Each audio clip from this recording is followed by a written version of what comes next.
Selamat siang, Bapak Ibu guru yang saya banggakan.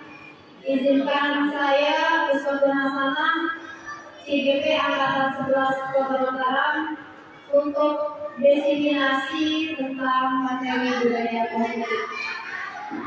Alhamdulillah, hari ini kita masih diberikan nikmat sehat dan kesehatan sehingga kita bisa berkumpul di kelas kita yang lumayan cerah ini. Baik, untuk mengefisienkan waktu, kita akan mulai presentasinya. Namun pertama kita ada ice breaking dulu. Ini satu orang harus berpasangan tangan. Boleh dulu berpasangan dengan Jun, Lisna dengan Yayan, Yuli sama Billy dan Mujib bersama Arun. Baik, ceritanya tentukan satu orang yang menggenggam tangan. Tentukan siapa yang menggenggam tangan. Boleh menggenggam dulu sama pasangannya ini. Nah, yang menggenggam tangan ini ibaratkan di dalam genggamannya itu ada barang yang paling kalian cintai, barang yang paling tidak boleh diambil orang, ya. Dan yang satu yang tidak menggenggam tangan tugasnya membujuk, meraih, memaksa atau bagaimana cara supaya yang menggenggam tangan ini mau membuka tangannya. Paham? Kita bisa mulai. Silakan. Boleh meraihkan yang dua masak. Yang satu bagaimana supaya tidak membuka tangannya, ya. Satu, dua, mulai.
Jadi hubungan Sedikit tadi dengan materi kita hari ini ada namanya teori kontrol, ya. Apa itu teori kontrol? Nah, siapa sesungguhnya yang menjadi kontrol? Yang membujuk atau yang menggenggam tangan? Yang dibujuk. Yang menggenggam. Ada yang membujuk yang menjadi kontrol. Yang menggenggam. Nah, ada dua, ada stimulus respon dan teori kontrol. Yang pertama, kita mencoba mengubah orang agar berpandangan sama dengan kita. Seperti yang dilakukan tadi, kalian merayu orang supaya mau buka tangannya, supaya sesuai dengan kehendak kalian. Itu stimulus respon. Nah, kalau teori kontrol, kita berusaha memahami pandangan orang lain tentang dunia. Jadi kita tidak memaksa orang itu untuk mengerti kita, tetapi kita harus mengerti kenapa orang itu seperti itu. Seperti tadi Lili dan Yuli, Lili itu tidak mau membuka tangan, kita harus pahami, pasti dia punya alasan kenapa dia tidak membuka tangan. Yang kedua, perilaku buruk tidak sebagai suatu kesalahan. Biasanya di teori stimulus respon, kalau anak-anak yang bebas salah itu salah, tapi kalau di teori kontrol itu kita punya tujuan. Kenapa anak itu mengambil barang temannya, kenapa dia ganggu teman, itu ada alasannya. Nah, yang ini yang tadi ya, orang lain bisa mengontrol saya. Sedangkan kalau di teori kontrol itu hanya Anda yang bisa mengontrol diri Anda. Jadi guru melepaskan di dalam, berarti guru mengontrol diri yang saya lepaskan. Bukan berarti karena pasangan itu bukan, tapi dari diri sendiri. Diri juga begitu. Diri punya prinsip tidak mau dikontrol orang. Bapak itu yang melepaskan tangan bukan berarti dikontrol orang, tapi Bapak itu mengontrol dirinya untuk memberikan tangan melakukan tangannya kepada orang lain. Kemudian kekuasaan ada pada saat membuka gagal. Mungkin ada tadi yang pertama membutuhkan dengan halus, tapi tidak mau dan dipaksa. Ada seperti itu tadi? Uji? Ada dulu? Langsung dipaksa?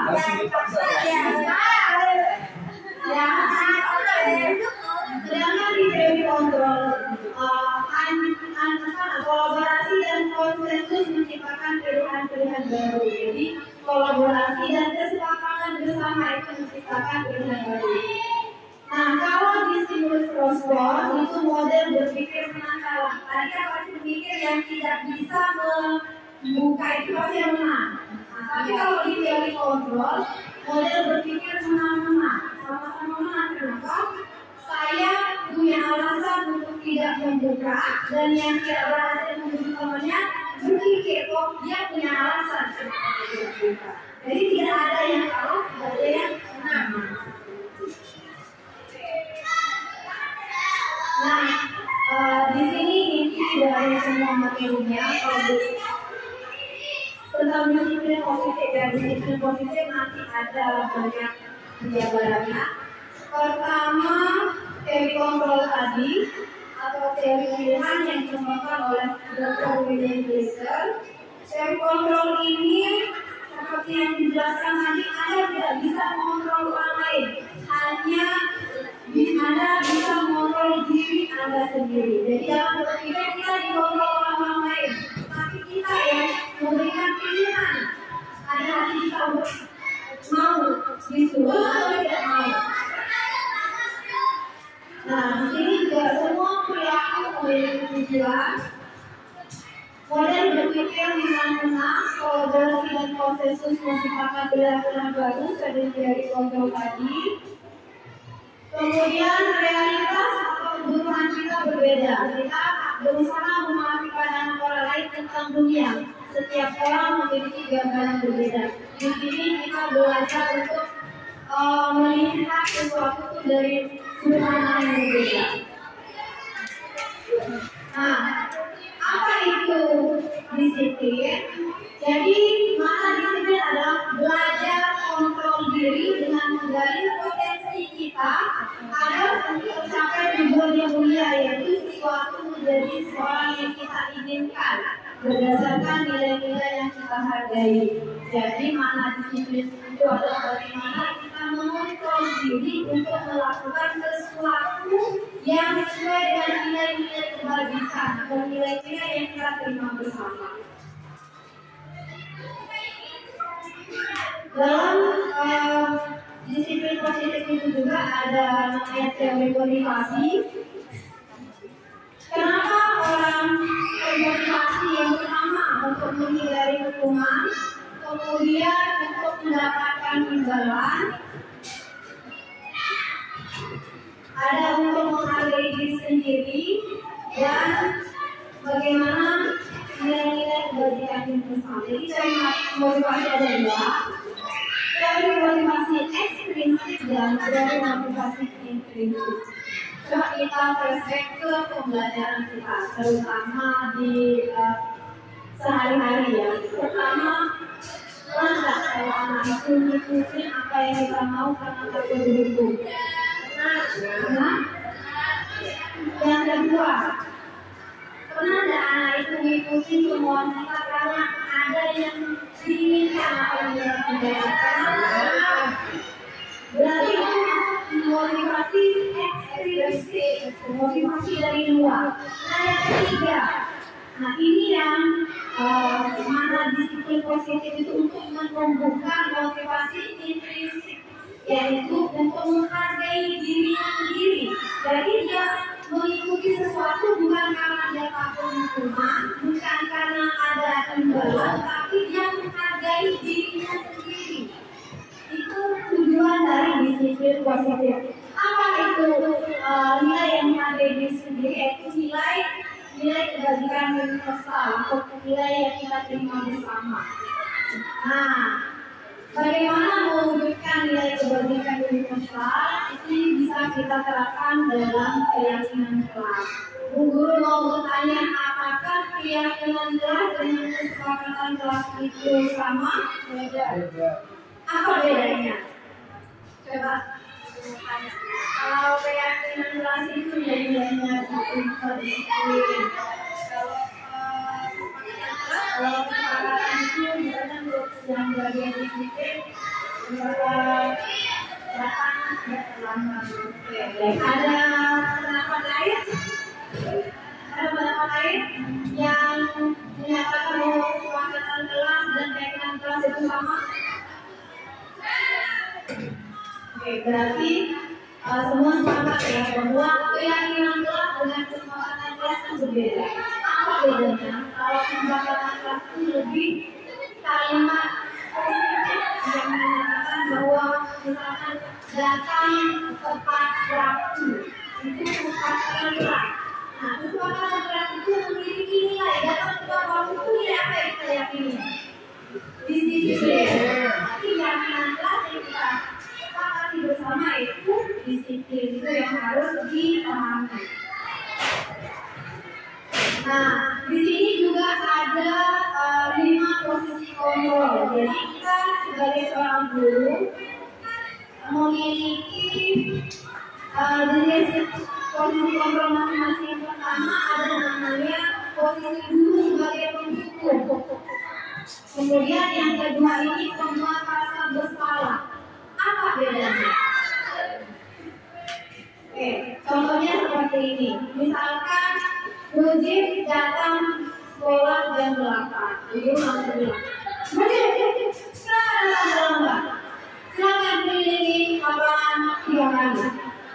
Itu pemukul. Kalau pembuat rasa bersalah, Mujib, silakan datang terlambat. Mujib jangan kasihan sama Bu Guru. Nanti Bu Guru ditegur sama kepala sekolah loh. Nah, seperti itu bedanya. Kalau yang menghukumnya lebih tinggi nadanya. Kalau yang membuat rasa bersalah itu dia lebih turun nadanya, tapi dia menunjukkan kalimat-kalimat yang membuat orang akan merasa bersalah. Nah, kemudian ada lagi posisi kontrol sebagai pemaaf dan pemantau seperti ini. Saya sudah mengerjakan tugas. Kenapa ya tidak mengerjakan tugas? ketiduran. Yang besok tidak boleh seperti itu lagi ya. Oh, mana dia posisinya ini seperti teman.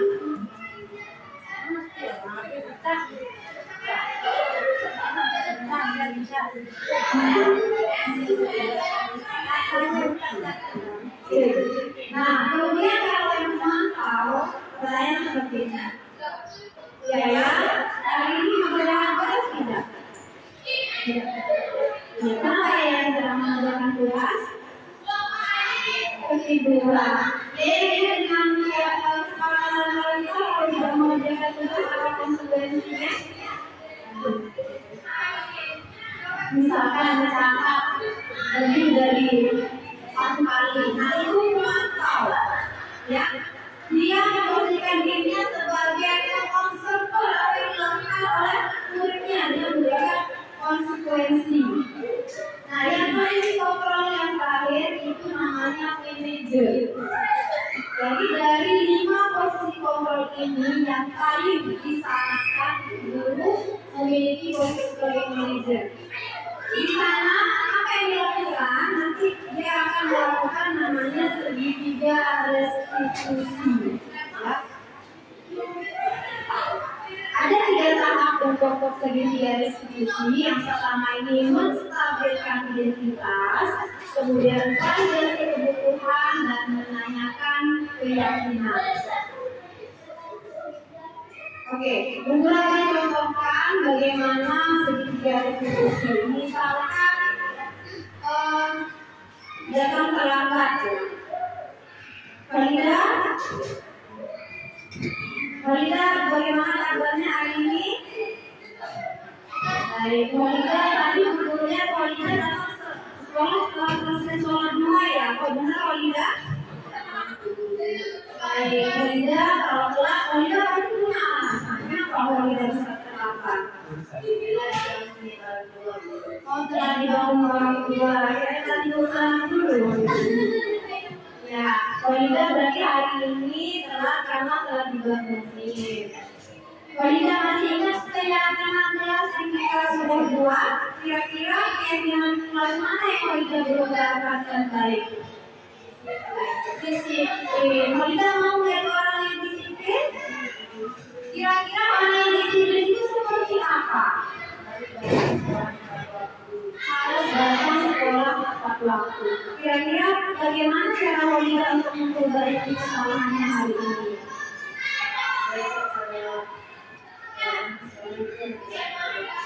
Besok mau datang sekolah tepat waktu. Kapan Farida akan datang sekolah tepat waktu? Baik, guru menghargai keputusan Farida dan besok guru akan lihat perkembangan Farida. Nah, bisa dibedakan tadi 5 cara menyelesaikan masalah, memupuk, pembahasan bersalah,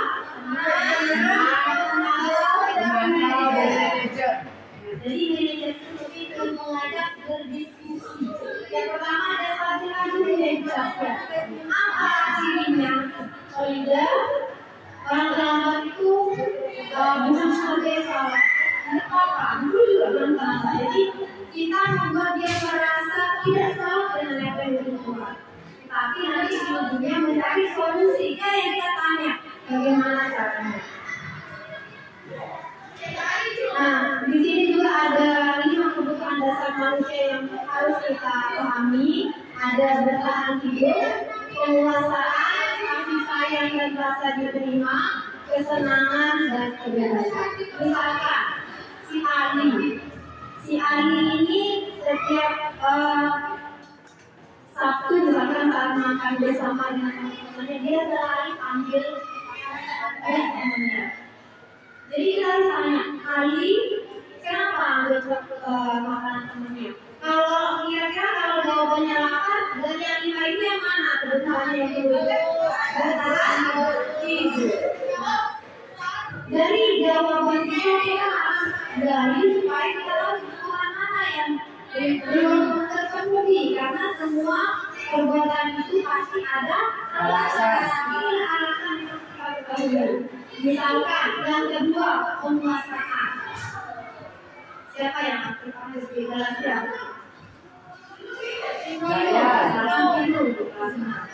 Vino ini selalu misalkan di jam matematika dia ribut. Nah, guna tunjukin dia dari tunjuk tapi dia ribut. Dia bisa. Saat guru bertanya, Vino, kenapa ribut dan perhatikan guru? Dia jawab, saya sih bisa tuh, tapi guru karena tunjuk. Berarti kan ada suatu penguasaan yang mau diakui. Validasi itu validasi betul. Nah, tapi saya merasa diterima. Karena dia terima tuh di kelas atau bagaimana cara supaya kita bisa perhatian. Ini kelas saya. Kemudian nama, adik kakak teman. Itu kan dia senang. Askar senang. Dalam hal validasi berarti dia butuh sesuatu yang buat dia senang tapi dalam yang positif. Kemudian yang kedua kebebasan. Karena di kelas kita terlalu terpaku dengan satu metode sehingga anak-anak itu merasa tidak bebas. Itu yang buat dia ribut. Dia butuh ada cara belajar yang lain yang dia sukai. Ini saya berkaitan, ya.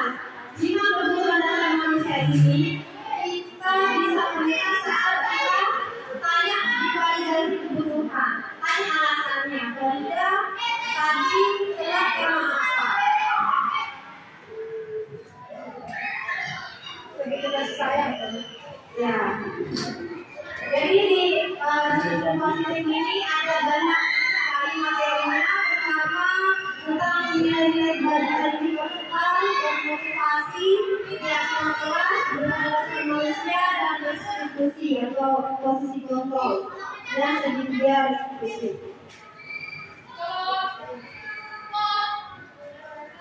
Oke, ini gambaran dari slide yang tadi. Apa makna disiplin? Disiplin ini berasal dari bahasa Latin yakni belajar.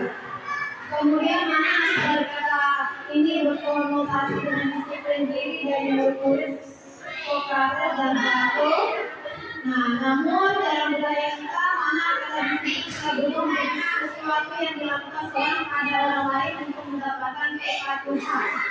Kecenderungan umum adalah menyebutkan kata disiplin yang ketidaknyamanan, bukan yang akan dihargai atau pencapaian suatu tujuan. Nah, ini nilai-nilai kebajikan universal. Jadi nilai-nilai kebajikan universal itu sangat banyak, tapi di sini difokuskan lagi ke sesuai dengan profil belajar Pancasila. Coba kita benahi dulu profil belajar Pancasila itu bapak ibu. Coba kita berdiri, saya bersama ini, ya. Baik, kita memahami bersama, ya. Satu, dua, tiga. Kepada Pancasila, beriman dan bertakwa pada Tuhan yang Esa dan berakhlak mulia, berkesinambungan global, gotong royong mandiri, kreatif dan bernalar kritis. Baik, ulangan dua semuanya. Nah, dia dibagikan di sekolah yang diterapkan oleh pemerintah ada pada peserta didik kita, yaitu nilai-nilai yang ada pada kelima. Kemudian yang kedua ada teori motivasi, keinginan dan penghargaan.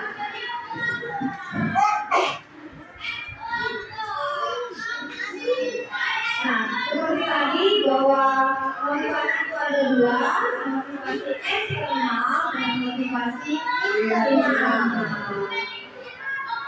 Nah, orang yang motivasi kalau bukan dari dirinya, yang pertama untuk menghindari ketidaknyamanan atau hukuman. Kira-kira adik-adik di sini, bapak ibu guru di sini, kenapa datangnya pagi jam 7 sudah datang di sekolah? Kenapa? Malu. Kalau sampai ke sekolah, malu sampai ke sekolah. Kenapa?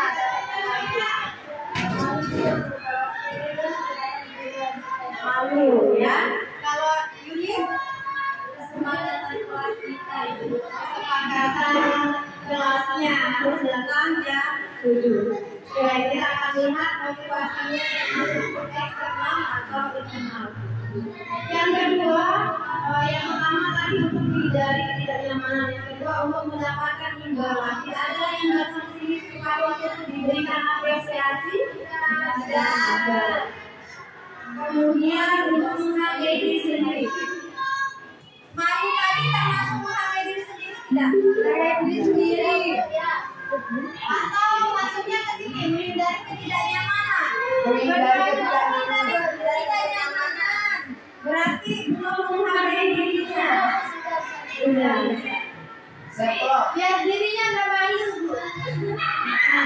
Nah, untuk saya menjadi orang seperti apa bila saya melakukannya? Kira-kira kalau kalian dalam waktu di situ kalian jadi orang seperti terbiasa, terbiasa. Kalau malu ibu lebih tentunya tidak nyaman, ya. Saya rasa Bapak Ibu harus menghargai diri sebagai seorang pendidik yang patut untuk dicontoh. Kemudian di sini ada akan merdeka, ada dua kata. Merdeka itu artinya tidak hanya terlepas dari permintaan, tetapi juga zakat buat mereka diri sendiri. Dan kita itu merdeka kita yang bermakan diri kita tergantung berapa. Mereka ada dari diri kita. Bukan kita disuruh sama mau berbuat gimana kalau kita tidak merintah diri kita dan tidak akan bisa. Gimana pun dia akan berbuat, kita tidak bisa. Karena itu dari diri kita sendiri. Kira-kira antara ini tentang pemikiran konsepsi keteladanan tentang pemikiran. Kemudian, nah ini dihukum oleh penghargaan. Bahwa penghargaan berlaku sama dengan hukuman dalam arti mereka atau membujuk seorang melakukan sesuatu untuk memenuhi suatu tujuan tertentu dari orang yang meminta atau membujuk. Dorongannya eksternal dan akan ada faktor ketergantungan. Ini contohnya seperti apa? Memberikan reward di kelas. Oke, memberikan reward di kelas. Teori ini tidak salah, tetapi tidak harus kita lakukan terus-menerus karena ada dampaknya. Ketergantungan. Dia akan mau melakukan kalau ada dampaknya. Nah, di sini pengaruh jangka pendek dan jangka panjang. Penghargaan menghukum, penghargaan tidak efektif, penghargaan merusak hubungan, penghargaan mengurangi kecepatan. Penghargaan ini tidak efektif kenapa? Bayangkan kalau ada gurunya kali itu dan ada guru lain yang masuk, apakah dia akan tetap sama? Tidak kan? Seperti yang kita anak kita, kalau ada gurunya, pasti dia guru, tapi lepas tidak ada gurunya ada guru lain, beda lagi. Karena itu berarti masih motivasi ekstrinsik eksternal bisa ya.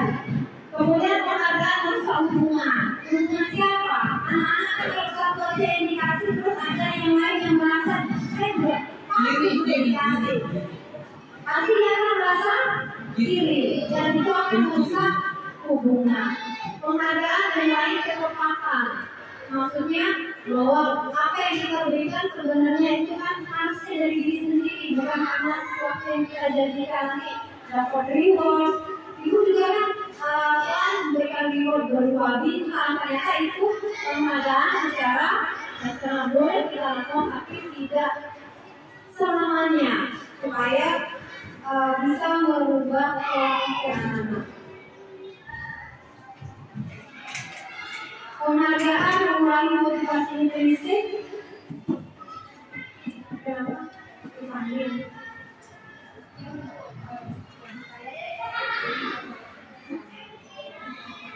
Ya, Juli dipanggil dulu. Juli aja. Iya. Ya, Caca boleh ikut duduk di sini sebentar nggak? Iya dan nggak apa-apa.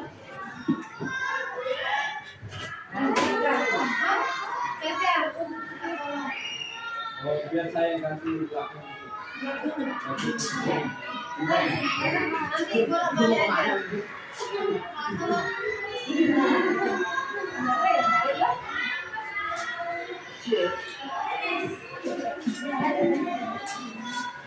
Nah, di sini juga ada nanti dampak negatifnya. Yang pertama menurunkan kualitas, pengalihan mematikan kreativitas dan menambah mengurangi motivasi skripsi.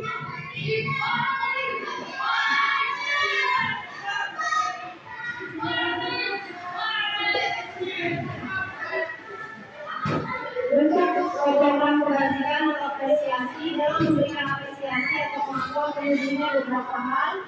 Beri pengakuan secara khusus, beri pengakuan secara pribadi, dan beri pengakuan kepada semua murid atau murid-muridnya. Nah, ini maksudnya jangan yang pintar-pintarnya aja yang kita apresiasi, tapi anak yang kurang dari segi akademik, kalau misalkan dia melihat sampah tiba-tiba dia input, kita berarti kamu luar biasa ya nak, kebiasaan apa.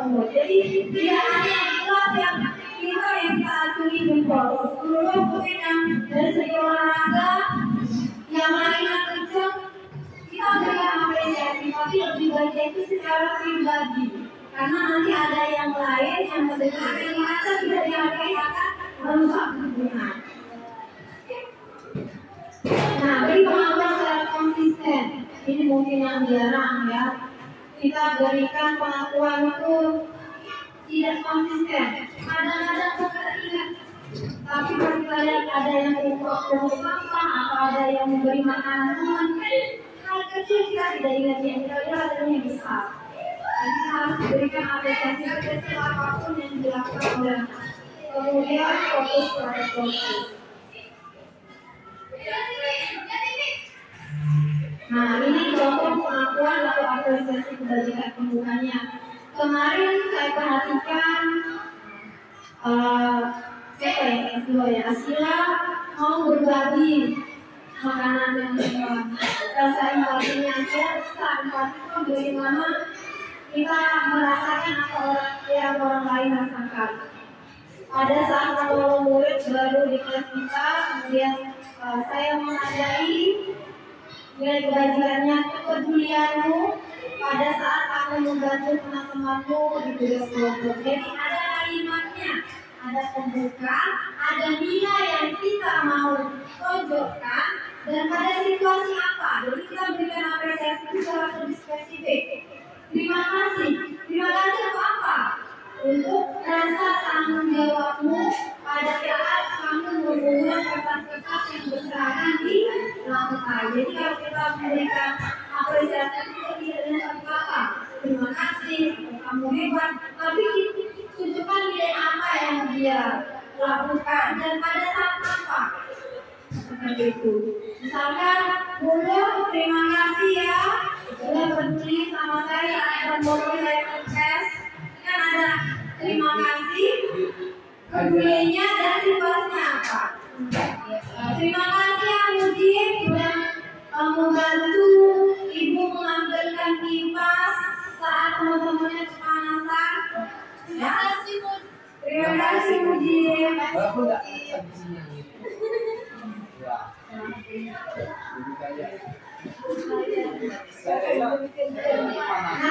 di sini beberapa bertanya.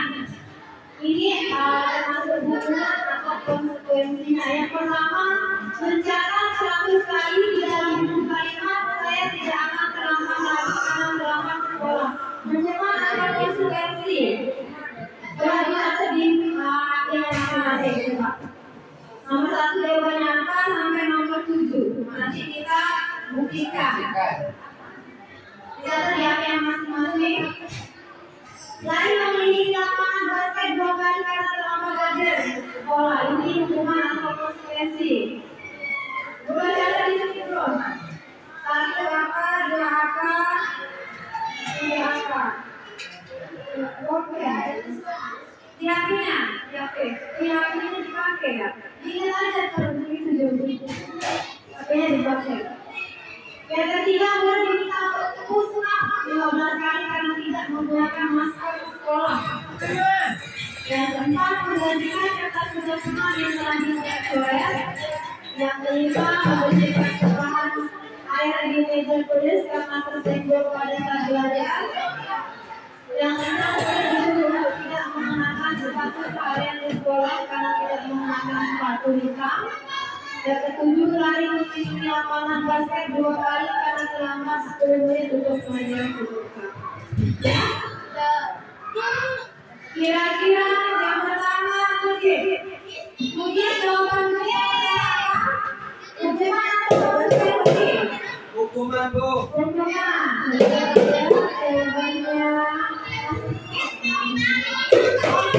yang pertama betul sekali.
Jadi yang hukuman memang itu lebih identik dengan fisik, tapi tidak berolahraga dia masuk konsekuensi.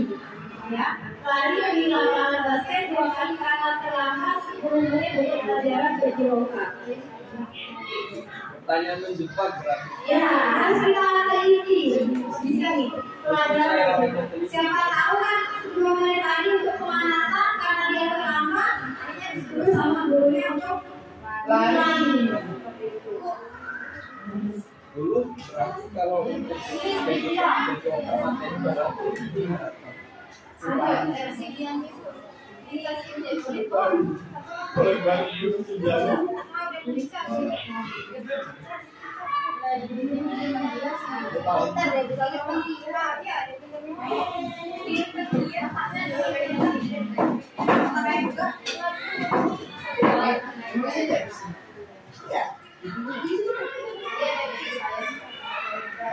Ini kontrol lagi, tolong punya dulu. Ibu.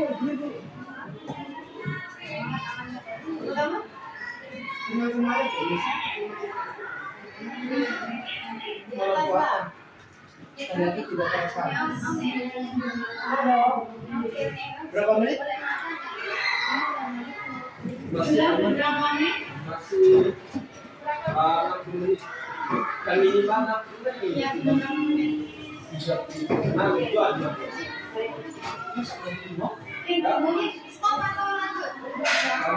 Baik. Nah, kita lanjut ke apa itu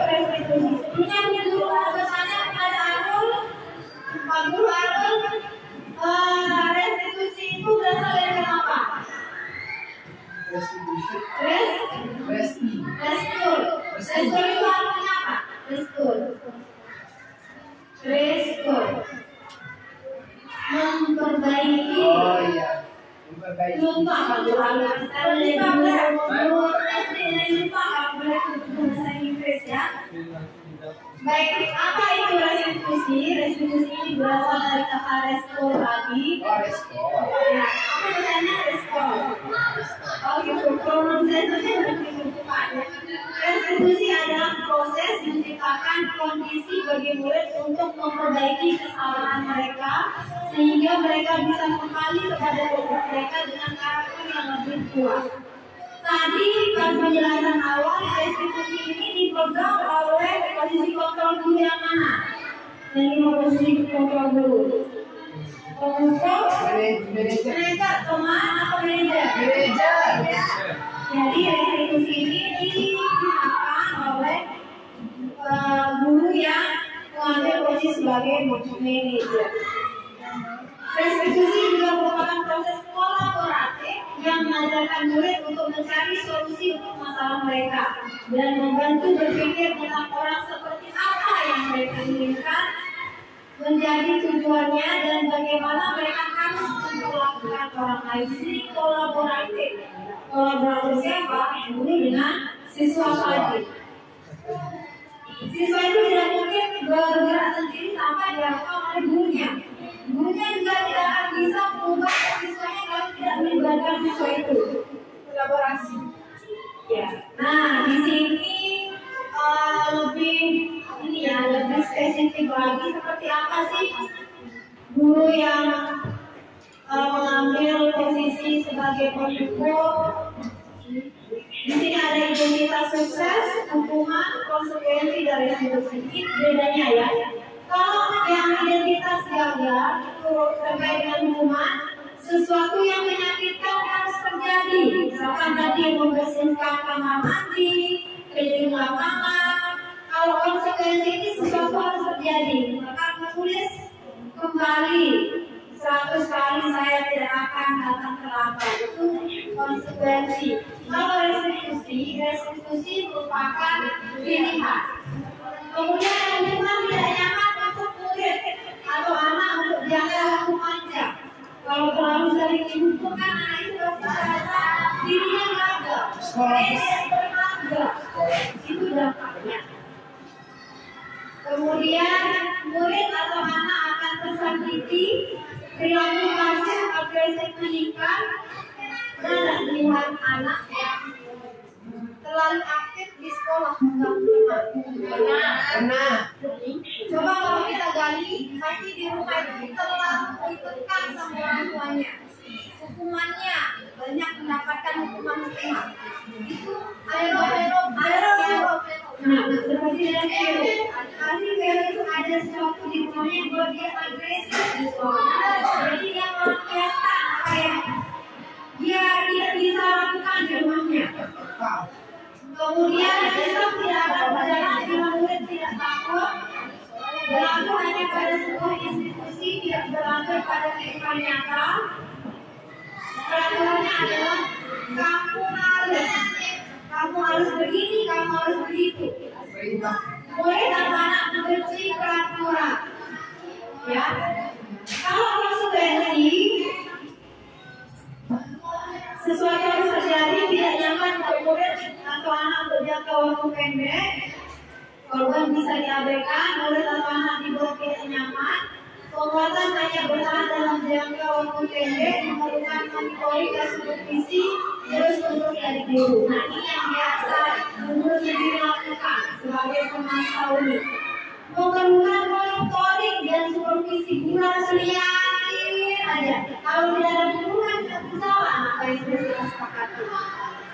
Ya, ini sesuatu yang tidak baik dilakukan secara terus-menerus ya. Kemudian membantu penerapan mengikuti peraturan dalam masyarakat. Apa peraturannya?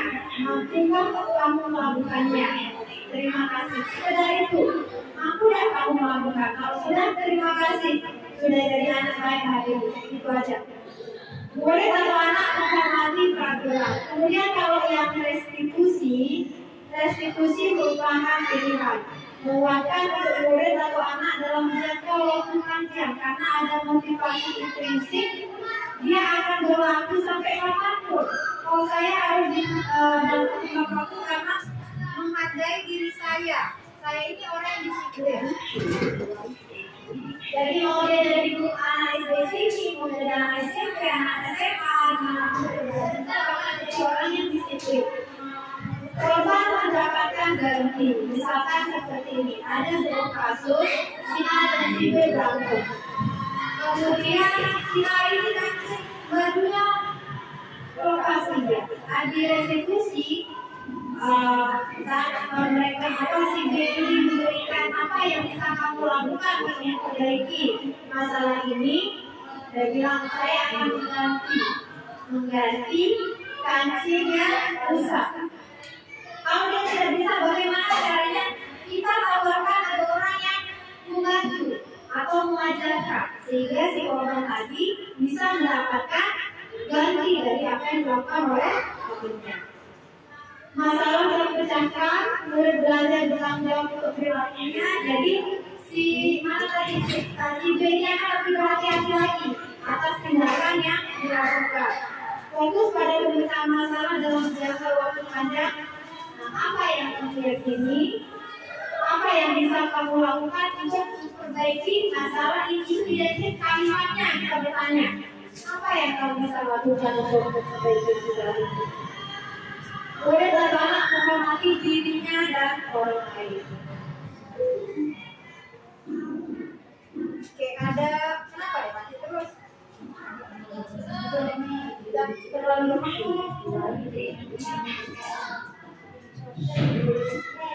Baik, kita sedikit lagi supaya lebih semangat. Pasangan lagi, ada yang dari aku dan ada yang dari Abi. Maka pasangannya aku Abi. Oke, aku dan Abi. Ya, silakan bagi diri siapa dari aku dan siapa dari Abi. Abi Muji. Boleh berdiri, berhadapan. Boleh berhadapan. Aku dari Abi.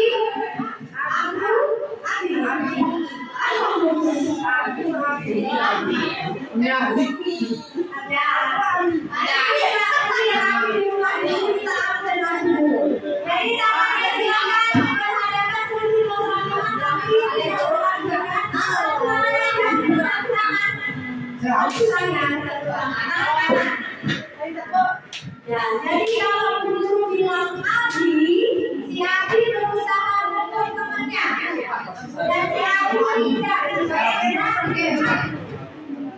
Ini namanya dulu dan sebenarnya. Coba dulu saya buka ke saya. Abi. Kalau aku dia yang memukul,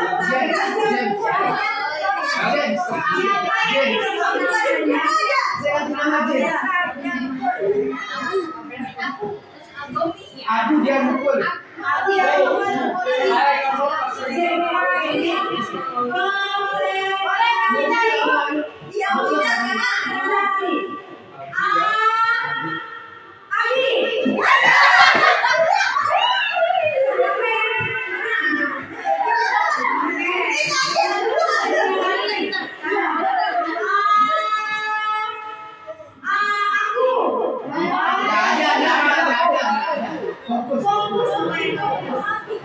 Bos.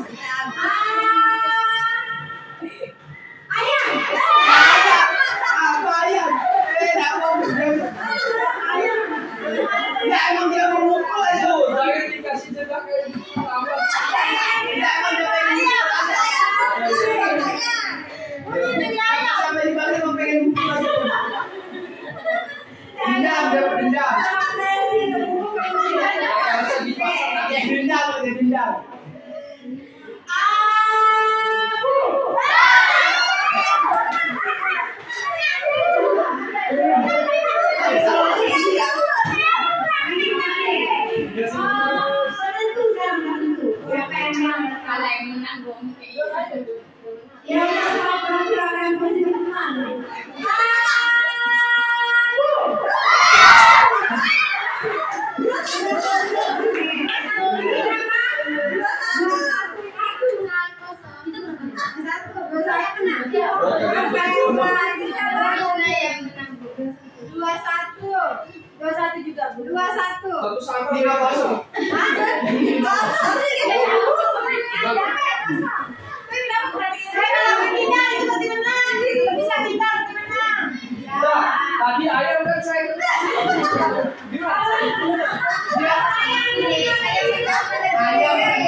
Ya baik, kita lanjut ke 9 ciri-ciri restitusi. Iya, Umi. Nah, ada 9 ciri restitusi. Yang pertama, bukan untuk menebus kesalahan, namun untuk belajar dari kesalahan. Rio yang bilang belajar dari kesalahan supaya apa? Supaya tidak diulangi lagi. Yang kedua, memperbaiki hubungan. Jadi si korban dan tersangka ini karena si korban merasa tergantikan apa yang rusak, jadinya hubungannya baik. Karena saat kita mengucapkan kesalahan, kita langsung minta maaf. Belum tentu yang minta maaf ini salah kan? Karena dia pukul kan kita tidak tahu alasannya. Seringkali kita semua orang minta maaf aja tanpa kita tanya apa alasannya. Siapa tahu memang kita ini yang salah kan? Terus tidak lanjut ketika tahu alasan Tawaran bukan paksaan. Baik. Di sini pertanyaannya yang Dulu. yang ketiga, tawaran bukan paksaan. Kita di sana memberikan tawaran. Apa yang bisa kamu lakukan untuk memperbaiki masalah ini? Karena kamu harus ganti rugi. Tapi kita tanya dulu, memberikan pertanyaan. Kemudian restitusi menuntut pemulihan ke dalam diri. Restitusi mencari bisnis kata ya. Ini sudah dicatat belum Kak? Tidak boleh butuh. Itu waktu dirubuk. Restitusi mencari kebutuhan dasar yang mendasari kita. Nah ini pentingnya kita mencari alasan mengapa anak itu melakukan sesuatu. Mencari kebutuhan dasar. Dan berapa kebutuhan dasar manusia tadi? Yang pertama apa? Kebutuhan di Bertahan hidup. Bertahan hidup. Bertahan hidup. Kasih sayang. Kebebasan.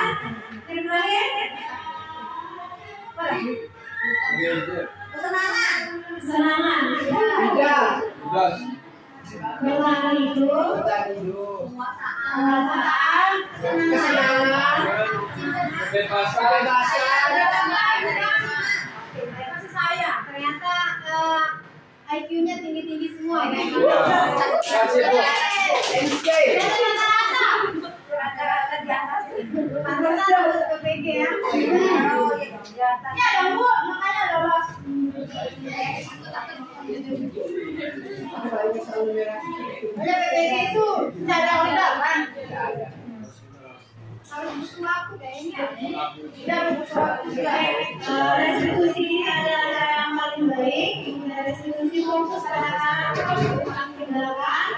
Restitusi fokus pada solusi. Dan restitusi mengembalikan murid yang bersalah pada kelompoknya supaya dia tidak malu untuk kembali kelompoknya. Karena kalau disuruh untuk lapangannya pasti temannya bilang dia salah. Jadi ada rasa malu karena dia berbuat salah. Oke, nah kita lanjut ke pembahasan ketiga tentang keyakinan kelas. Ternyata sudah ke pembahasan luar biasa. Lanjut sampai pembahasan 10. Oke, Harus sendiri. nah di sini ada pertanyaan. Mengapa tidak peraturan saja? Mengapa harus keyakinan kelas? Tadi ada bocoran di awal-awal. Kenapa tidak peraturan saja? Kenapa tidak ada keyakinan? Kenapa? Ada yang mau jawab? Nah, kalau peraturan itu bisa berarti paksaan gitu. Kalau keyakinan kelas berarti memang dari kesadaran dirinya sendiri untuk melakukan itu. Oke, baik. Berikan tepuk tangan. Kamu Salah jawab.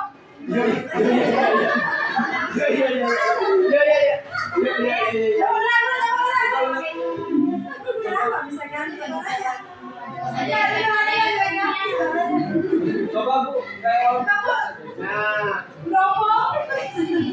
jangan-jangan selama ini Berarti anaknya itu. Tadi suaranya Ruditan naik. Kodamnya dulu. Kodamnya di bawah. Apa sih kodam udah? Bawaan roret. Bawaan penjaga.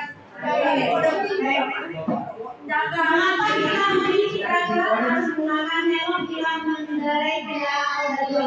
Pertanyaannya, kenapa menggunakan helm?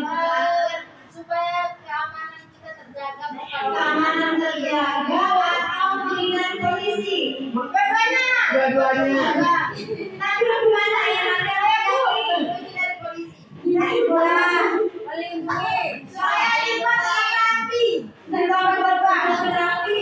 Biar nggak panas. Melindungi kepala. Keselamatan. Selamatan.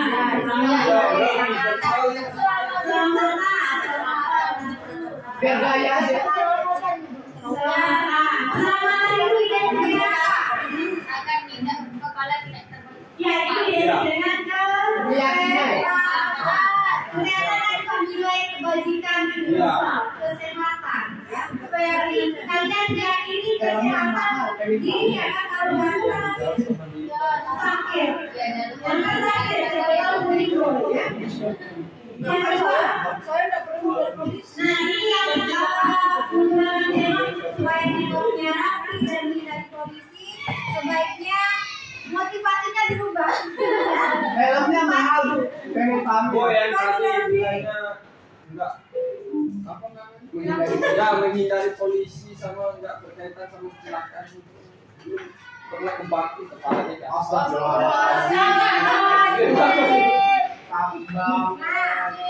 Nah ini belum bertanya dulu, mengapa kita memiliki peraturan 3M?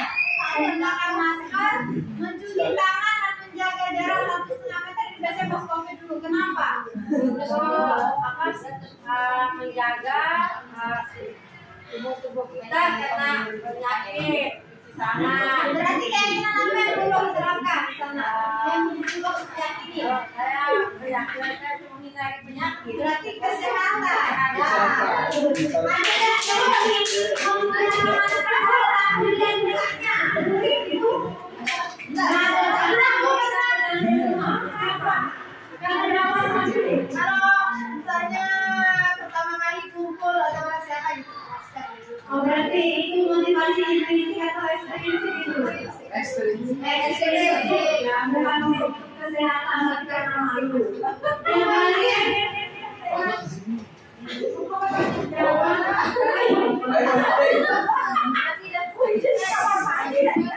Ya nanti satu-satu kamuannya ya. Nah pertanyaan terakhir, mengapa kita memiliki peraturan harus datang tepat waktu pada saat mengikuti pelatihan? Kenapa begitu tuh? Datang tepat waktu kalau untuk sekolah ke pagi. Kenapa begitu datang tepat waktu? Bu, saya bisa ketinggalan. Nanti saya terpilih sama musik dari berbagai jauh. Kenapa kita memiliki peraturan yang berapa? Ya. Kenapa? Kita memiliki peraturan harus datang tepat waktu pada saat mengikuti pelatihan. Biar Kenapa? nggak ketinggalan. Biar ketinggalan. Ada lagi nggak jawaban yang lain? Supaya tidak apa? Biar nggak malu. Kenapa harus kalau di acara itu kan mulai pukul segini-gini? Ya. Kenapa? Supaya tidak apa? Biar nggak Ketinggalan malu. tadi Biar nggak benar. malu. Tidak malu dan tidak ada kecelakaan. Biar nggak disuruh duduk di depan. Itu berarti menghindari ketidaknyamanan atau menghargai diri. Menghindari Yang ketidaknyamanan. terkadang yang mana? Dan menghargai. Berarti motivasi mana yang paling dominan tapi Mujib? Menghargai diri atau karena tidak nyaman? Menghargai diri atau tidak nyaman? Tidak nyaman. Tidak nyaman. Ya, berarti itu motivasi ekstrinsik Ekstrinsik. ya. Kayaknya besok harus mengubah motivasinya. Saya menghargai diri saya menjadi orang yang disiplin. Oke, Mujib?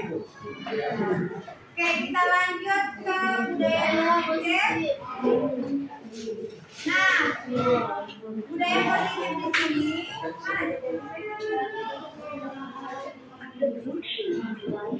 Nah, budaya positif ini mulai dari peraturan kelas dulu. Ya, jadi bapak ibu guru silakan membuat peraturan kelas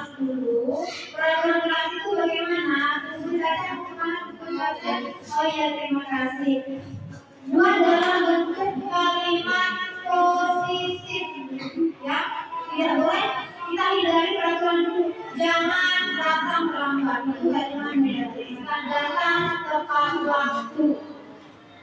Terus apa lagi? Kalau berdasarkan peraturan untuk mendengarkan orang yang berbicara, mendengarkan guru yang sedang menjelaskan. Jangan ngomong. Itu bukan peraturan. Ya, hindari kata jangan. Kemudian, Jangan bilang jangan. jangan. Peraturan tadi kita rincikan keyakinan apa yang ada di masing-masing peraturan tadi. Misalkan mendengarkan guru saat menjelaskan, berarti keyakinan apa di sana? Nilai apa? Disiplin, Saling menghormati, menghargai orang lain. Nah, di sana kan bisa diturunkan. Jadi Bapak Ibu besok saat jadi guru buat peraturan kelas buku, turunkan jadi keyakinan kelas supaya saat kita melakukan restitusi kita gampang bertanya keyakinan kelas mana yang belum dilakukan dengan baik. Ya. ya Bu. Kemudian dari keyakinan kelas ini akan menjadi lingkungan yang positif.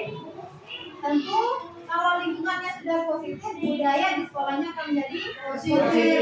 Anak-anak akan merasa nyaman, aman, tidak takut ke sekolah. Kadang kan karena dia terlalu sering mendapat hukuman jadi malas. Dia merasa tertekan karena diganggu temannya karena tidak melaksanakan nilai yang saling menghargai, akhirnya dia merasa dibully. Itu yang kita lakukan. Jadi untuk menciptakan budaya positif mulai dari apa tadi? Kesepakatan kelas. Ya, kesepakatan kelas atau peraturan kelas. Kemudian kita Keyakinan kelas. Lingkungan positif, budaya positif. Nah,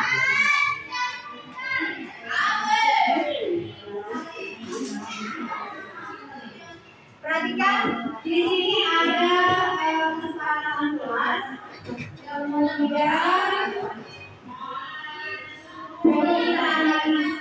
menganalisa keyakinan kelas berdasarkan pemahaman mereka akan kesepakatan kelas. Nah, perhatikan datang tepat waktu. Ini keyakinan apa yang bisa kita tuliskan? Disiplin. Mengucapkan salam, Menghargai, menghormati, menjaga kebersihan sekolah, kesehatan, keindahan. Tanggung jawab.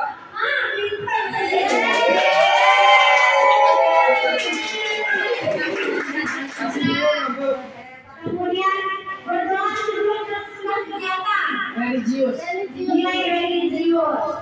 Kemudian aktif dalam pembelajaran. Nilai apa yang kita yakini bersama kalau aktif dalam pembelajaran? keaktifan, kerajinan, Kerajinan. Apa? Aktif dalam pembelajaran. Saling menghargai bisa guru kan, kalau guru bertanya kalau kita diam aja kalau kita tidak menghargai guru kita bertanya itu bisa ya.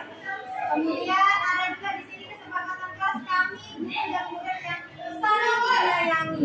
Nah ini ada dua yang bersepakatan yang berbeda. Yang sebelah sini lebih tadi yang termasuk peraturan kesepakatan peraturan. peraturan, Kesepakatan itu keyakinan karena ada kami dan ada nilai-nilai. kami murid yang semangat, kami murid yang peduli. Iya, kalau semangat itu baik.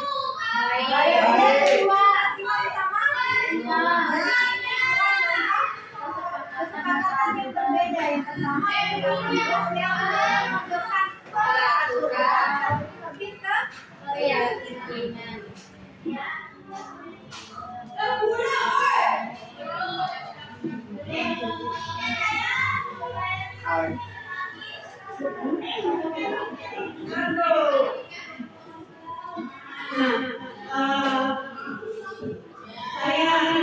Saya mendapat materi sebelum mengikuti pendidikan jadi saya berharap adik-adik itu bisa bersyukur gitu mendapatkan materi ini sebelum waktunya. Kalian belum bisa bergerak tapi pas materi masuk sudah dapat. Jujur aja lah gitu ya.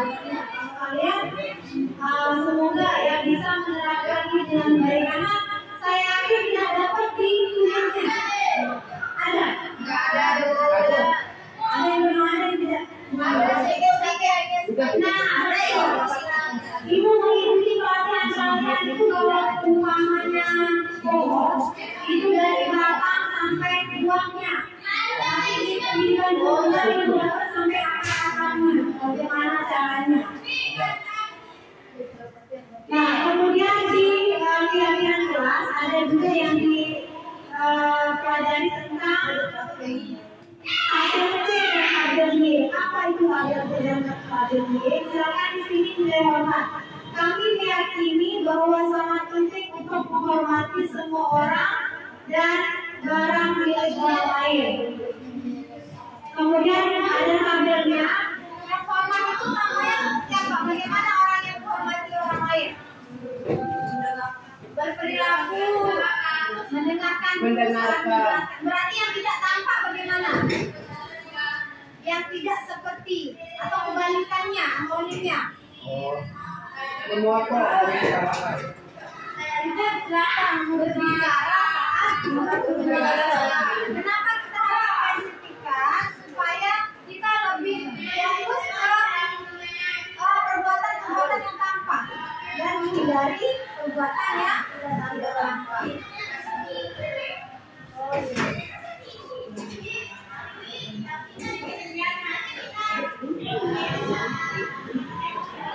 Nah ini contohnya ya. Yang kedisiplinan datang tepat waktu, tidak nampaknya sering hadir terlambat. Ini kita usahakan siswa yang menulis sendiri. Jadi setelah kita buat keyakinan tadi, kita pilih keyakinannya berapa, misalkan ada 5 keyakinan yang kita sepakati, kemudian 5 keyakinan ini kita jalankan. Tampaknya seperti apa, tidak tampak seperti apa. Menyapa teman yang dulu setiap hari. Tidak tampaknya, tidak aku, teman dan dulu. Jadi nanti siswa bisa membedakan mana hal yang baik dan yang tidak baik. Karena namanya siswa kan pola pikirnya masih terbatas. Kalau kita tidak jelaskan, dia tidak tahu mana baik, mana tidak baiknya. Boleh? Silakan.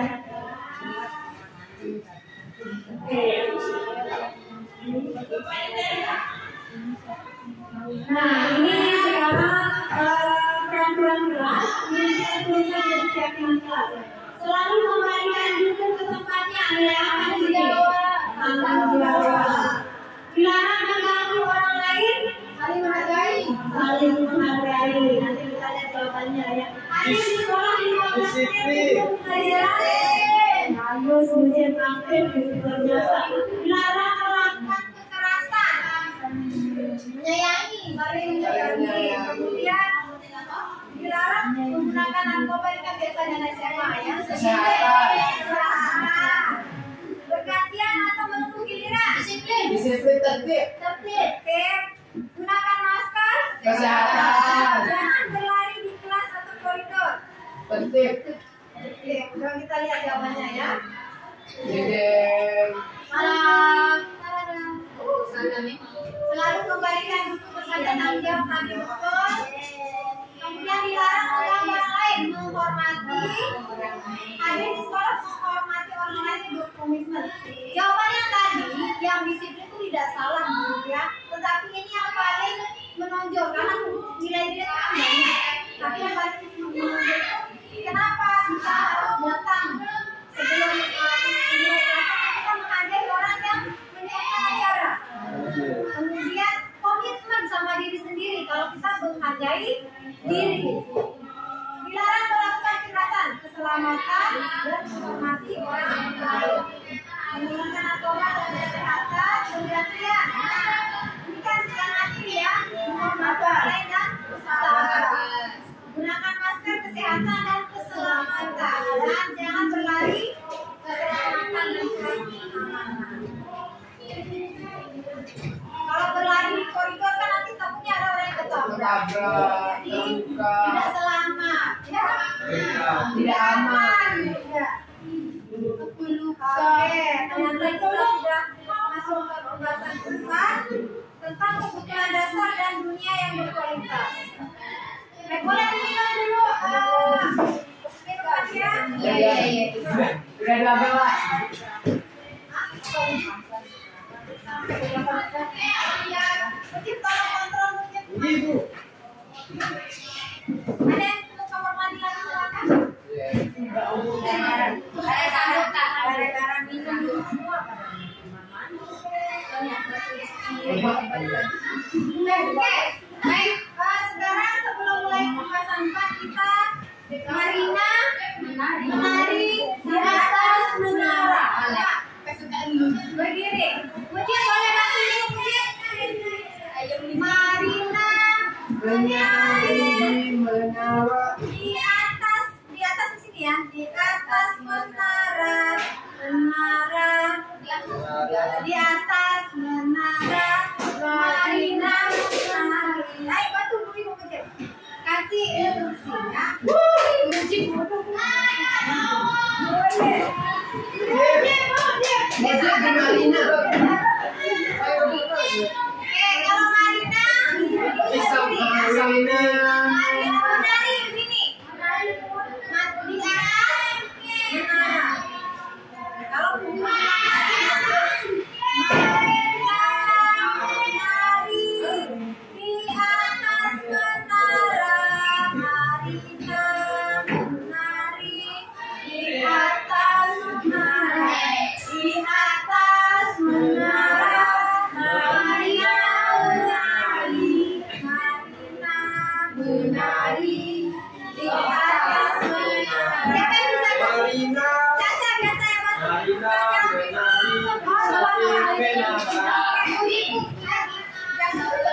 Marina menari di samping menara. Oh, sekarang ada yang versi yang lain. Ayo, versi yang Merana di atas Oh, menara. Rana ya. Jangan menari sama Rana. Kalau Rana berarti ya. Iya, Bang. Marina Merana di atas Merana ya. Merana, Bu. Marina Merana di atas menara, Marina Merana, Merana, Marina di atas menara, Marina Merana di atas menara. Terima kasih sekali instruksi. Ayo, silakan ya, kamu paling. Dari sana. Ayo, ya. Ya, tapi aman dulu dari ini. Marina Pukul. Ya, simpel-simpel aja dulu. Ya, ayo. Pak Imam skip pada ayo. 1, 2, 3. Marina. Ikut dong. Enggak perlu ya, guys. Ya, ada itu. Kita yang fokus. Ayo. Bagus, saya. Ayo, Muji. Tadi di sini nggak mau juga nih. Ayo, Muji. Muji pada ibu Ya ya. udah. Marina, Cepat. Santai dulu dong. Terus masuk. Marina menari. Menari. Menarikan ya. Oke, Boleh siap. ya? Apa ya? Jangan muncul, kamu kan ikut senang. Ya, ayo. Mari.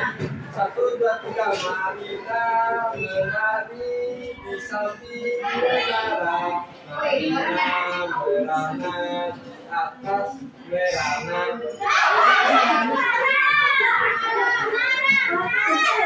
Oh, menara juga salah. Gimana? Kita bisa sudah diajarin. Oke, guru yang sehat ya. Oke. Baik. Oke. Baik. Iya, Gini menari. Ya.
saya. So proud of you.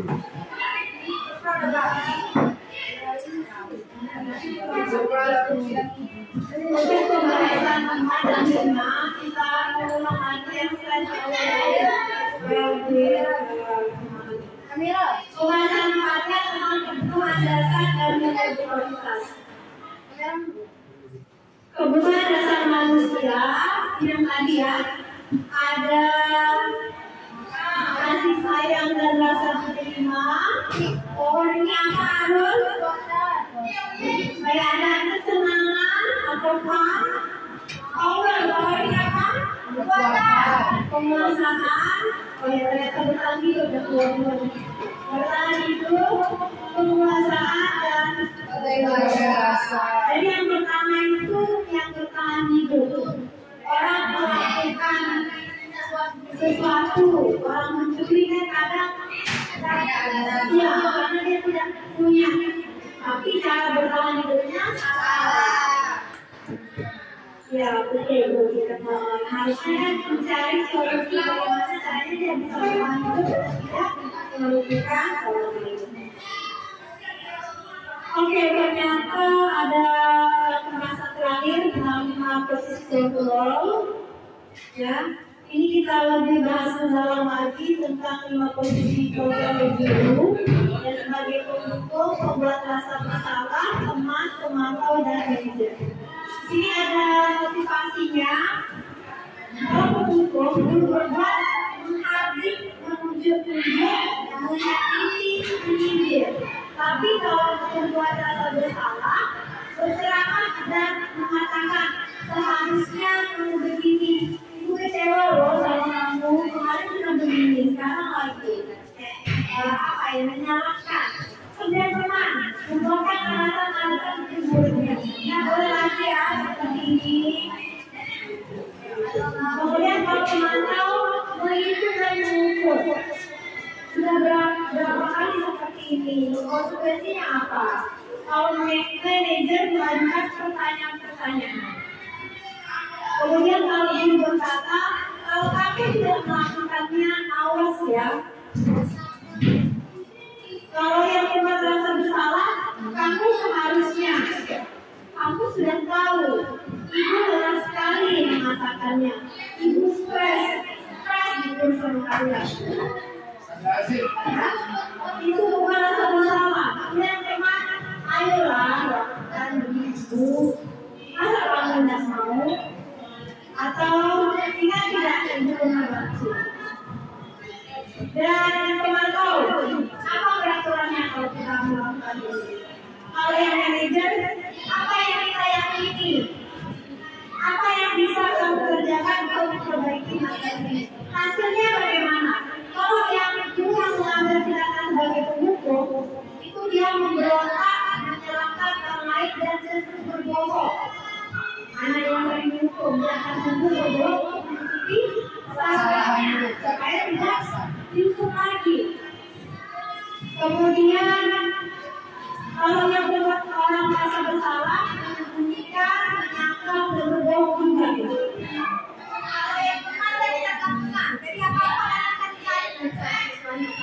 Kalau bisa teman, sedikit-sedikit apa yang dilakukan sama temannya, ibunya, melapor terus, karena dia merasa kita temannya. Kalau yang memantau, menyesuaikan diri, dia diawasi. Kalau ada gurunya, dia akan dilakukan sesuai peraturan.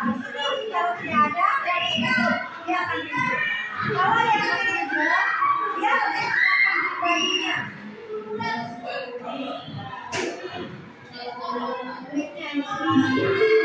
Nah, kemudian ya kaitan dengan dunia berkualitas.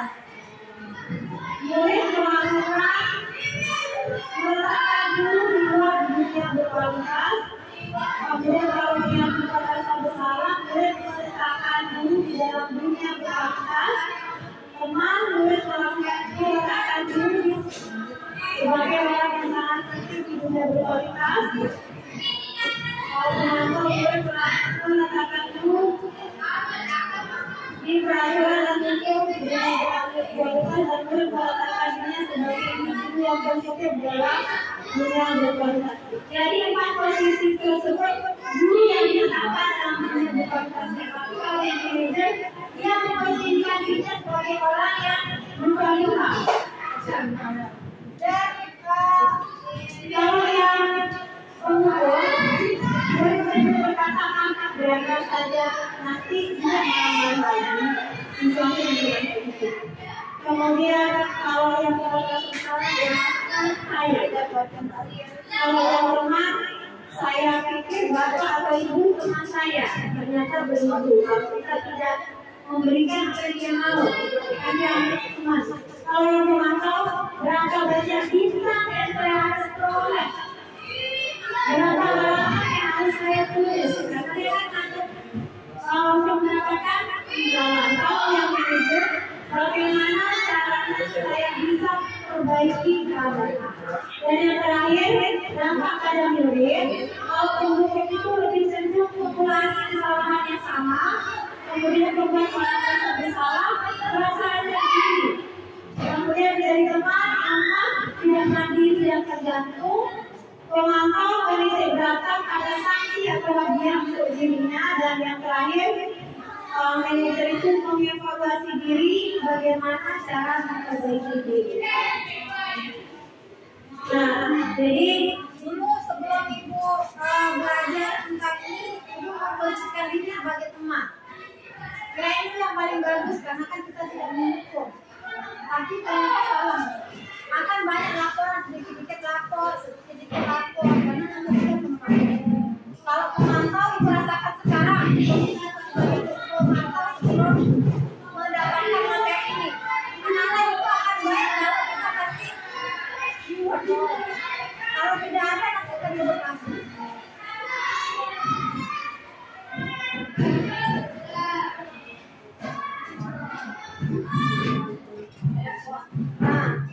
Kira-kira sekarang mau bertanya dari pertanyaan sebanyak ini, posisi guru seperti apa yang ada sebagai pertanyaannya?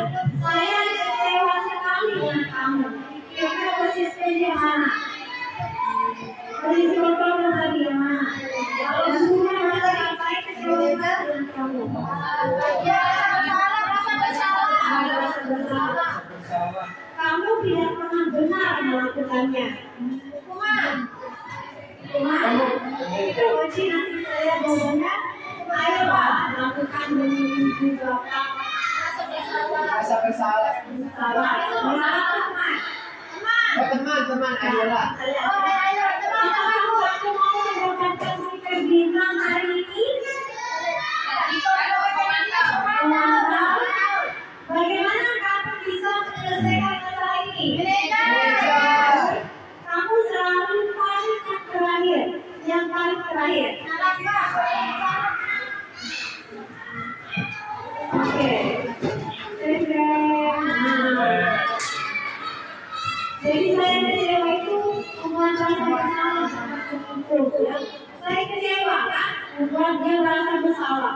Dan kamu tidak pernah benar, gitu ya, kalau ayolah, lakukan kita teman, bantu, itu aman.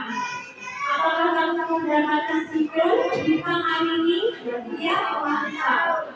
Bagaimana kamu bisa menyelesaikan masalah itu manajer?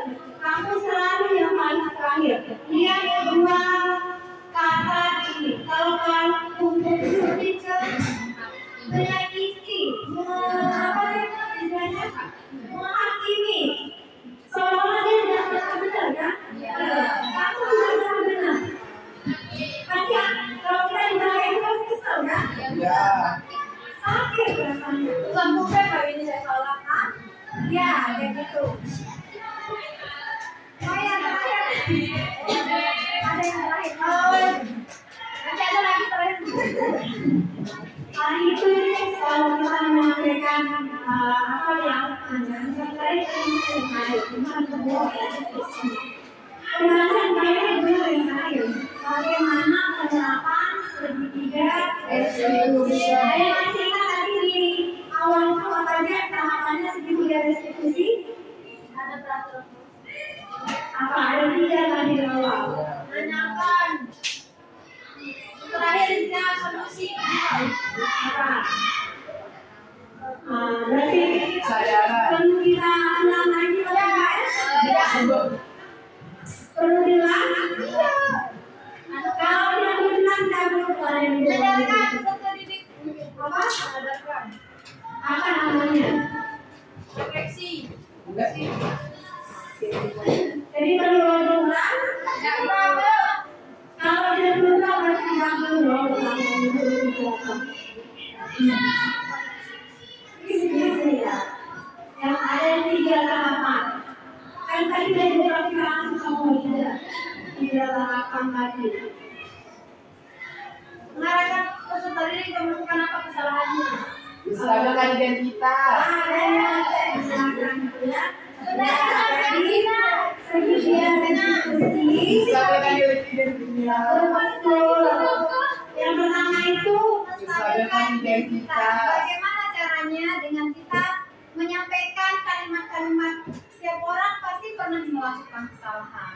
Setiap orang pernah terlambat. Itu juga pernah terlambat. Jadi kayak stabilin dulu emosinya kalau udah berantem kan. Semua orang pernah salah. Itu juga pernah salah. Semua orang pernah marah. Supaya dia tidak merasa dihakimi. Kemudian kamu bukan satu-satunya yang pernah melakukan ini. Nah, supaya emosinya itu mereda dulu kalau yang berantem. Kemudian yang kedua, validasi Validasi kebutuhan. tindakan.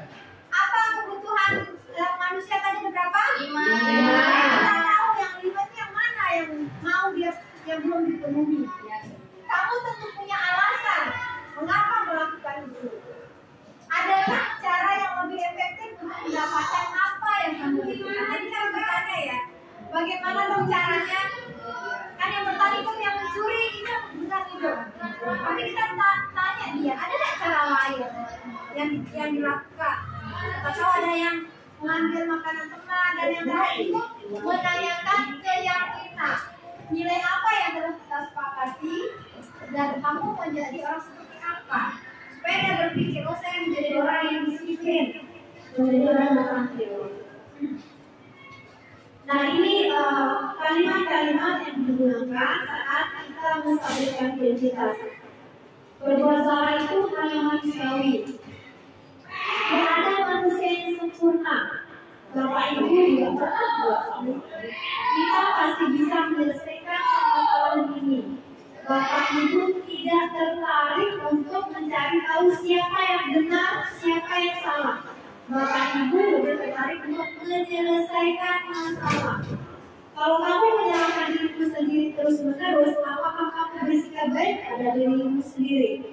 Ini contoh-contoh kalimat yang kita gunakan untuk meredam kemarahannya atau emosinya, menstabilkan identitas. Nah, bayangkan ya, apa namanya, Mister berantem sama Jom bisa belajar. ya, masuk dulu, lanjut, kita langsung. Atau kayak gini, misalkan, kenapa Jul? nanti diganggu sama Krisna. Tadi diganggu sama Krisna. Tanya Krisna kenapa ganggu temennya? Prinsipnya seperti apa? Dia ngomong sendiri. Nah, kita tanya Jum lagi, Jum kenapa ngomong sendiri? Soalnya Bubur udah perhatikan saya. Oh, Bubur Nagan akan keluar. Alasan Jum dia berisik itu tidak diperhatikan. Ya. Jadi kasihan. Guru nih. Nah, kita gali apa kebutuhan dia yang tidak terpenuhi. Kasih sayang. Kurang kasih sayang. Jangan kita langsung suruh dia minta maaf. Nggak mau dia pasti minta maaf. Kenapa? Karena dia tidak merasa salah. Saya udah tahu. Oke, kemudian yang kedua validasi kebutuhan. Apa yang dikatakan dulu? Mati-mati diri. Di sini menganalisis basic kebutuhan dasar yang ingin dipenuhinya. Apa yang dikatakan gurunya? Kamu bisa saja kan melakukan hal yang lebih buruk, tapi kamu tidak melakukannya. Misalkan ada yang berantem nih, baru dia jamban aja. Kan biasa dan baru jamban aja kan bisa aja dia lebih tendang kan. Jadi kita membuat anak itu merasa oh saya masih bisa mengontrol diri walaupun yang dilakukan masalah. Kamu pasti punya alasan mengapa melakukannya. Apa yang penting bagi kamu? Itu beda, betul. Kamu boleh tetap berusaha menjaga sikap itu, tapi tambahkan sikap yang lain yang baru. Maukah kamu belajar cara lain untuk mendapat apa yang kamu butuhkan tanpa harus? Apakah kamu bisa melakukan dengan lebih baik besok pagi? Yang terakhir, menanyakan keyakinan. Apa nilai yang kita percaya di kelas atau sekolah kita? Nilai universal apa yang telah kita sepakati? Menghargai Kelas yang ideal itu seperti apa sih? Atau anak yang disiplin itu seperti apa? Kamu ingin jadi anak seperti apa? Apa yang kamu rasakan ketika kamu melakukan itu? Apa kamu menjadi orang yang seperti apa? Apa yang kamu inginkan orang lain untuk memperlakukan kamu? Ini yang penting ya. Apa yang kamu inginkan orang lain memperlakukan kamu?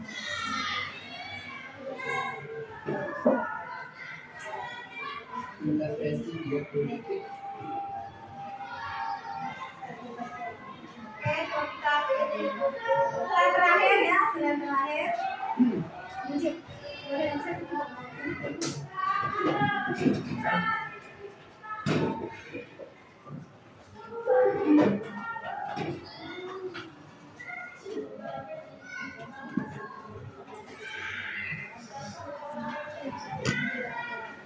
Sudah berapa menit? 1 jam 30 menit. Oke, baik.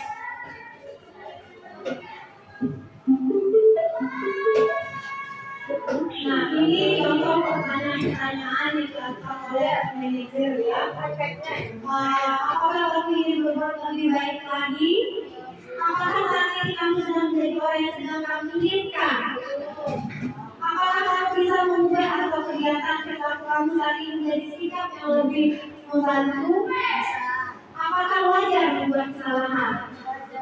Bisakah kita memperbaikinya? Nah, kadang berbuat salah itu tidak apa-apa.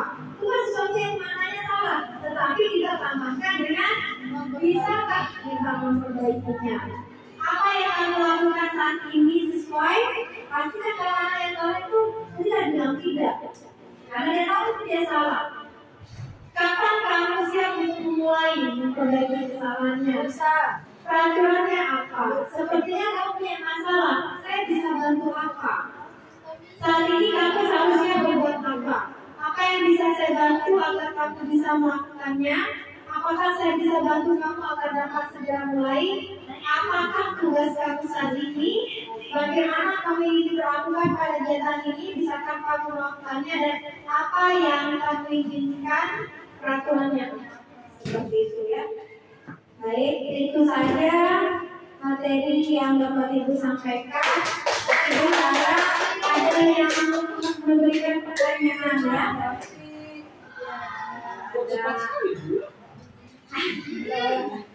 Baik, silakan boleh yang memberikan pertanyaan. Boleh, silakan Lili.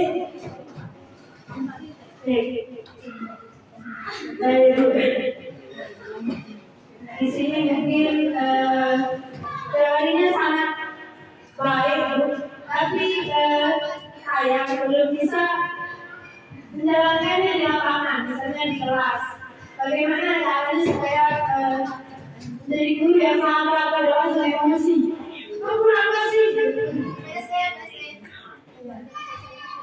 Sendiri jalan. Pertanyaan yang sangat bagus ya. Kita tahu teori yang sangat bagus, tapi bagaimana kita akan mengimplementasikannya? Setidaknya kalau kita sudah tahu teori, kita akan bisa menerapkannya. Walaupun mungkin tidak secara langsung, kan tidak mungkin kalau secara langsung kita akan langsung baik, itu kan tidak mungkin. Tetapi secara perlahan. Ibu juga sebagai seorang ibu ya, ibu kurang sabar, tapi saat tahu dampaknya begini-begini, jadi ibu akan tahan untuk menghukum atau untuk mengatakan hal itu tidak baik. Memang tidak langsung hari ini kalian dapat materi terus besok udah langsung jadi guru yang sangat baik, itu tidak mungkin. Tapi setidaknya dengan tahu materi, kalian kalau menghukum anak akan ada batasannya, ada apa ya, kayak ada pertimbangan untuk melakukan seperti itu. Ya, tidak mungkin kita bisa langsung menerapkan hari ini atau besok langsung jadi manajer. Nah, kamu kenapa berbuat salah? Tidak. Tapi kan tidak, kita tidak menghukum anak-anak. Betul, belum lari 10 kali lapangan. Kan belum tahu materi ini, tidak kan mengerem, ada yang jadi apa ya? Rem diri kita. Tidak seperti Kita punya alasan untuk mengerem diri. ya betul. Ya. Dulu aja sebelum ibu tahu materi apa namanya kayak bagaimana jadi teman tahu itu kan setidaknya kan ibu tidak jadi pembuku, walaupun ibu belum tahu materi manajer ini, tapi setidaknya ibu memposisikan diri sebagai teman dan memantau, tidak pembuku. Begitupun sekarang setelah tahu ada posisi yang lebih bagus, ternyata ibu akan berusaha untuk mengurangi yang menjadi teman dan pemantau. Ada dasar kita lah untuk rem diri untuk melakukan perbuatan yang menyakiti. Ada lagi mungkin satu pertanyaan lagi, silakan Sita. Tidak ada, yuk. Yang mau bertanya silakan.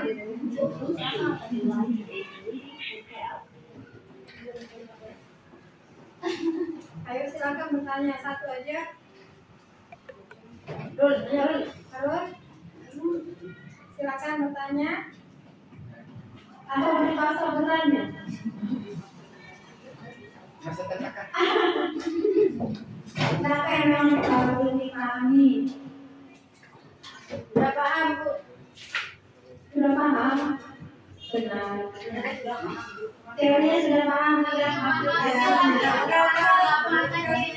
setidaknya kita sudah dapat materinya. Kalau kita sudah dapat materinya, kita tahu mau bertindak seperti apa. Setidaknya kita tahu konsekuensi kalau kita menjadi guru sambil posisi hukum seperti apa dampaknya kepada anak. Ya? Ada pertanyaan baru? Baik, kalau memang tidak ada pertanyaan, terima kasih atas perhatian dan partisipasinya. Semoga kita bisa menjadi guru yang lebih baik dan belajar mengambil sikap dan tindakan supaya tercipta lingkungan yang positif dan budaya positif di sekolah. Mungkin mau bertanya katanya? Banyak bertanya. Boleh bertanya.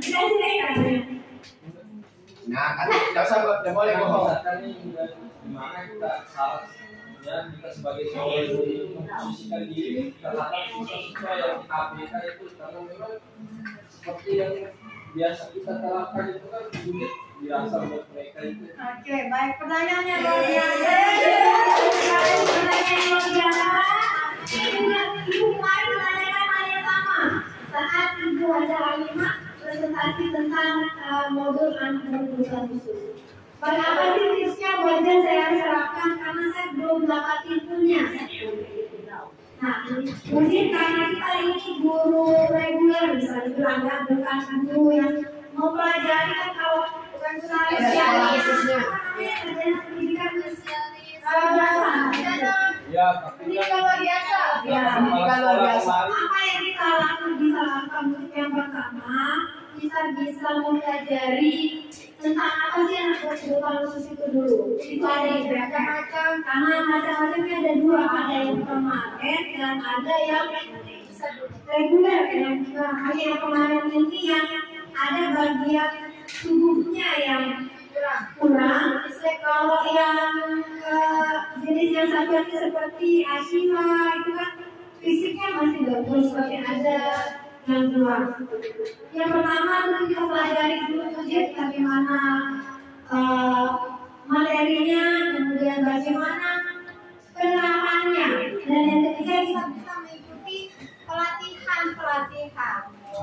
Nah, dan yang keempat kita terapkan apa tidak mungkin langsung bertindak sebagai guru guru SLB karena kita bukan basic. Ya, jadi kita terapkan apa yang kita bisa dulu di kelas. Ya, sambilan kita belajar, terus belajar. Itu juga masih sangat minim pengetahuannya tentang anak. Tetap kita memposisikan diri kita sebagai manajer. Kita berusaha bertanya apa kebutuhannya supaya kita bisa menyesuaikan dengan pelajarannya. Oke, baik. Kalau pertanyaan luar biasa, mana maju lagi nih?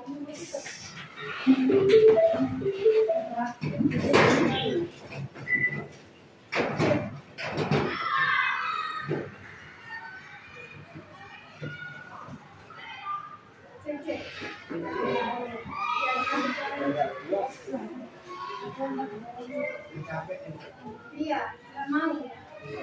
Baik, terima kasih atas partisipasinya. Assalamualaikum warahmatullahi wabarakatuh.